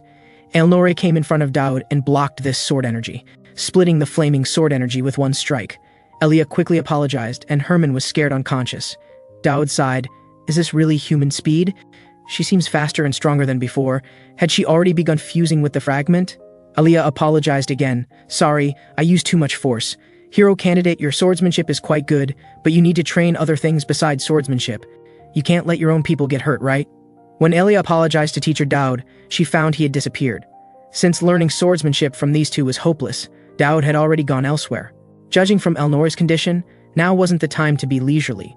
If he didn't work hard, he'd definitely accomplish nothing in the end, so he had to strive to grow. For survival, sacred power was essential. Daud thought he needed to learn not only swordsmanship, but also improve his sacred power. "How have you been? You look very healthy." Yuria was eating an apple when she recognized Daud. Of course, Daud knew Yuria was the saint's younger sister, but her sword rushed toward Daud faster than she did. Daud deflected it with one strike. Yuria couldn't understand why he would enter her attack range. He should know it was dangerous. She just hoped he'd leave quickly. If he didn't leave, he might get hurt. After Daud exchanged a few moves with Yuria, he confirmed it was safe at 3 steps away before sitting down. "Judging from your sword swing strength, you're very healthy. I mentioned before that I'd occasionally bring you food. You should remember me, right? I just don't know what you like to eat, so I randomly prepared some things. Probably enough for you to eat for 2 or 3 days. Aren't you lonely living alone away from people? So I occasionally come to keep you company. That shouldn't be rude, right?" After saying this, Daud left. Yuria remembered past memories. "You must understand you're just a cursed exorcism tool. You'll be alone until death."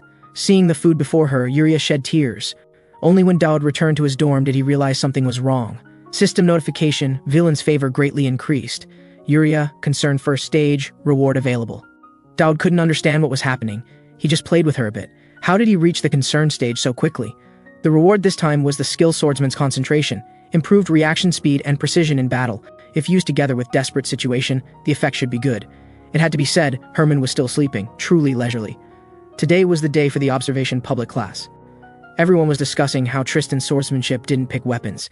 It was said that it could now block attacks, with an extremely low probability of ignoring defense. Students' parents, nobles, royalty, and merchants would all attend the public class. For this day, Daud had trained hard with Yuria. Today, he just needed to make a good impression on one person. That person was Gideon Tristan. In the original work, he was a swordsmanship genius that players couldn't see. Everyone was amazed. It seemed to be true. The Holy Imperial country also participated in the Battle Royale. The broadcast announced, "Distinguished parents who came from afar, ladies and gentlemen, our Elefante Academy is the Empire's top educational institution. We're truly honored to invite everyone to observe classes. The traditional welcoming ceremony Battle Royale is about to begin." Everyone saw that person again. Why would he attend such a place? A man who never appears except on battlefields. Why did he show up at a school observation class? It said his daughter is the student council president here, but I heard no one came to the entrance ceremony. That man is a cold-blooded person who only knows swords, so don't approach him or talk to him. At this moment, Professor Kendrick greeted Gideon. "Isn't this Gideon? Why did you attend this? What wind blew you here? Are you out for some air while training? How's the pursuit of the first Tristan Grand Duke going?" Gideon explained. "I'm continuing to train according to the documents. The documents say to make Mount Tai my own. Really hard to understand. So I just cut down the mountain." Kendrick complained that this training method was too primitive. At this moment, the host announced, "The Battle Royale is about to begin. Student participation is entirely voluntary. The freshman exam is conducted under the supervision of specialized professors and medical teams. This year's freshmen are strong. The weapons provided to each person are made of wood materials." The host announced for contestants to enter. Daud felt a bit nervous when entering. Is this what getting into character feels like? Damn, I should have known not to participate. Is it necessary to be noticed by Gideon? Talion said at this time. This exam is the final showdown between teacher Daud and me. Even if hero candidate Elia can't participate, there's still hope. The broadcast announced, contestants who need weapons should select them themselves. Elia couldn't understand why teacher Daud would participate in such a competition. Did he enjoy playing with weaklings, or was this some noble obligation? Then everyone began selecting weapons. One person was touching wooden weapons in a daze. All contestants, please come to the stage. Everyone's competition goal is only one: become the last survivor. The last survivor gets special points, and the top 10 contestants also get points. Butler Herman didn't forget to remind, "Young master, you just need to place 10th. Daud knew Gideon must be sitting somewhere. "You must be watching me. You must." At this moment, Elia was watching him. "Teacher Daud, I'm watching you, don't worry. Although I believe in you, teacher. But if something happens, I'll help you." At this moment, a figure had already targeted Daud. Just as the start was about to be announced, nearby Elnore was also watching him. Then the host announced the Battle Royale had begun. The arena was in chaos as everyone began attacking each other, with various flashy moves being displayed.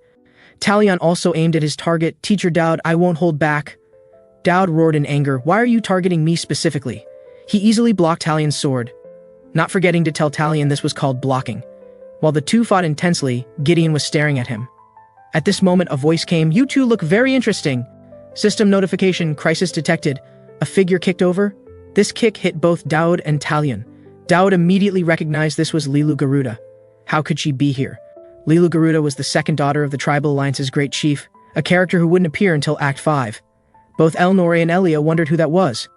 Since you won't come, then I'll go over. Dowd knew this woman was a crazy person who loved beating people up. Her magic was the Tribal Alliance's body-strengthening technique. Even if Dowd activated desperate situation, he couldn't guarantee he could defeat her. This woman's current strength was greater than Elnor's. Talion thought Dowd was protecting him, who was weaker in all aspects. He's actually protecting an enemy who wants to oppose him. How did this woman Lilu appear here? Why was she participating in such an activity? Because not many people knew her now. Talion, thinking Dowd had protected him, stood in front. I'll definitely make teacher first place. Dowd had to tell Talion to run now. That newcomer over there. If your target is teacher Dowd, then defeat me first. I am the second seat, Talion Arman. So you're the second seat, then I won't hold back my strength. Lilu launched a hand chop at Talion.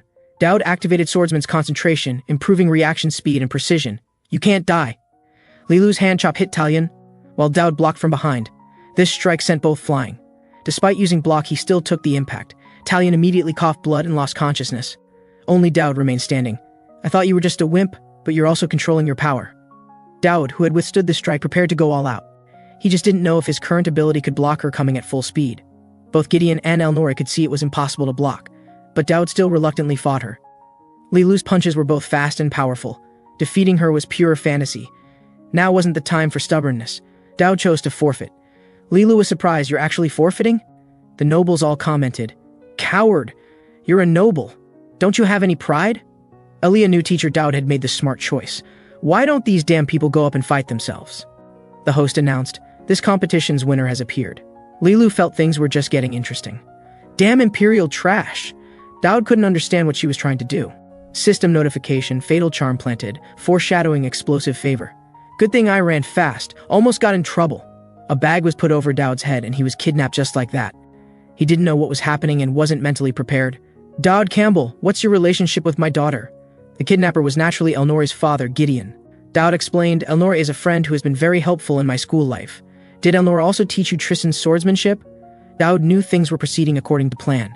He immediately denied, it wasn't Elnora who taught me. Tristan's swordsmanship was indeed recognized. Who did you learn it from? Dowd knew he absolutely couldn't show a nervous expression, couldn't show any flaws in front of this man.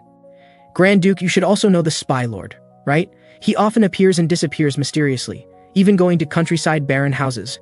Dowd inwardly prayed he would believe it. You say my master taught you? That's interesting. Continue. The way to hide one tree is to create a forest. To cover one small lie requires bigger lies. That lord also entrusted me with something. More precisely, he assigned me a task. That is, Grand Duke Tristan, learn swordsmanship with me. Did my master really ask you to teach me swordsmanship? Can you take responsibility for those words? How could Dowd possibly take responsibility? He was simply trusting in the power of the original story. Among all the players, Dowd was the first to meet Gideon. He had long heard that Elnor's father was incredibly powerful, with strength beyond imagination. Gideon was testing his abilities. This was quite normal, since Dowd had suddenly said some absurd things, and he could understand Gideon's position. But Gideon despised this kind of meaningless silence. He traced a blade with his finger. Won't you catch it? Before Dowd could understand what he meant, the table beside them was sliced in half the next second. This was the invisible sword, a skill that could unleash slashing attacks without a physical blade. Gideon had so easily executed the ultimate technique of knights. You've died twice already, how pathetic. You can't even detect my attacks. What could I possibly learn from you? Truly worthy of the strongest swordsmanship from the Empire's strongest knight who could pierce dragon scales. But this is incomplete swordsmanship. Grand Duke Gideon, you're as formidable as the rumors say. But are these the movements of completed swordsmanship? Gideon was surprised. What did Dowd mean? Did he know something? Dowd dared to speak precisely because he knew. In the original story, after Gideon's death, Dowd discovered his diary, which detailed his entire journey, and wrote about his master and family. I heard you have a goal you wish to achieve. Is it to sever your family's curse? What Gideon had told his master, I must sever something. His master had replied, perhaps splitting the sea would be easier than that. So Gideon decided to start practicing by splitting the sea. Dowd told him, rotational force is the core mental image. When condensing, you must perfectly complete one full rotation to make it stronger. Actually, Dowd didn't know what it meant either. He just remembered that's what Gideon had written in his diary. Future Gideon's advice to present Gideon. The rest was up to him. Upon hearing these words, Gideon clearly had an epiphany. The force he unleashed shattered the ceiling. He questioned Dowd again, who exactly are you? I'm just someone who hopes you'll become stronger, because only then would Dowd not die, and Elnora wouldn't fall. Dowd finally obtained the immunity charter. the Tristan family's privilege that exempted one from legal punishment no matter what trouble they caused. It bore Gideon's personal seal, granting exemption from one legal punishment. Gideon was the former Empire's law enforcer, acting as the royal family's shadow to handle their dirty work, no different from a chained dog. Anyway, Dowd would use this immunity charter in the second act. Fatal charm. With too many villains having favorable impressions of him, his skill card was enhanced. Skill card enhancement, fateful attraction. The more recognition you receive from villains, the greater the rewards. He obtained a borrowed blade from Gideon. The borrowed blade would awaken villainous abilities and grant equivalent powers. New abilities temporarily available for equal use. This ability would be invaluable for what he planned to do next. Dowd had his future plans pretty much figured out. Though it wouldn't be easy, he said to Gideon, "I will take responsibility for the Tristan family, so I will definitely protect them." In the classroom, the professor was lecturing. Humans were created by God, so everyone has divine power within them. This operates on completely different principles from magic. Even without being chosen, everyone can use it. Actually, those who can reach the level of manifesting divine power are... The professor was quite annoyed. Was this student here to sleep or to attend class? And why were there so many empty seats? This was all that bastard Galder's fault. He had let zombies and monsters into the school, even demon worshippers. This had crossed the line. Add to that this semester's new students who were disagreeable, only knew how to rebel and question everything. Apparently someone had even hit a professor on the head. While no one knows about my collusion with Galder yet, I'll hold on a bit longer than resign. At that moment, someone asked a question in class: how does one cultivate divine power? This guy can already use divine power skillfully, yet he's deliberately asking such questions. The answer is frequent practice improves proficiency. Questions are good, but they lower the class level. Today's lesson ends here. That guy just now was really irritating. Why is he like a thorn in my side? I must use this classified information to get a new job. Then I won't have to see those damn students and that stupid principal. Might as well leave this damn empire altogether. With that thought, he pushed open the door and was immediately sent flying by it. The person who hit him was naturally Elnori, who had just kicked the door and was now about to kick the professor. Before the professor could run, he was grabbed. "What are you doing? I'm a professor in the Divine Studies department. Have you gone mad? Playing such pranks on a professor? Do you think you'll get away with this? We don't have time for jokes. This is an arrest. We've already reported to the principal. You're the one who helped criminals release magical beasts. As a professor, how does it feel to watch Imperial students die before your eyes? There's only one conclusion. Your purpose was never education. We found correspondence between you and Count Galder at his estate." "What does that disgusting demon worshipper have to do with me, a priest? I just had some connection with him. I'm also a victim. There's no time left. Speak up. Tell us about all the traitors in the school." The professor didn't answer but cursed loudly instead. After Elnor's combination attacks, the bruised and battered professor immediately became willing to talk. Guard Belimo and nutritionist Anna, seeing that his speech was becoming unclear. Dowd thoughtfully cast a healing spell on him. Before the professor could react to what happened, Dowd proudly declared, "I use divine power to heal you completely, Professor. Didn't you say frequent use of divine power improves proficiency? Whenever I get the chance, I'll improve my proficiency on you." This angered the professor, who cursed, "Lunatic." Dowd was completely indifferent to his curses. "You should know more names than just these few, right?" At this point, Elnor suggested searching the desk. The professor roared angrily, "Absolutely not." Soon, Dowd found a book. The professor, having broken free from his restraints, charged over like a madman. "Professor, you know about Imperial military organization despite being in the Divine Studies department? You might as well just enlist in the army." Elnor knocked him flying with 2 moves, and he crashed into the wall. The commotion was too loud. Someone seemed to have heard something. Dowd questioned the professor, "Is this all you have?" At this point, the professor could no longer speak. Elnor suggested handing him over to the school's night order, but Dowd thought there was no rush. The professor also remembered his previous conversations with Galder and the Prophet. He finally understood why he had no good feelings toward Dowd. He resembled that guy he'd met with Galder before. The first time he met the Prophet had said, "If you dare to question me, you will die. If you dare to mention seeing me, you will die. If you dare to forget me, you might as well be dead." This person was indeed very similar to the Prophet. Both had that strange, willful quality of liking to cause trouble. Dowd prepared to heal the professor. His divine power had improved to the point where even soul-connected beings were affected. Now he had caught the little mouse wearing the professor's mask. He asked if Elnor's stress had lessened. Though he didn't like bullying old people, Elnor's mania had indeed improved. It seemed she had vented quite a bit of stress. This method of stress reduction was unavoidable. After all, this wasn't something that could be solved with reason. At this moment, Elnor asked Dowd again, "Do you have something to tell me? It seems you've met my father. Why did you see him?"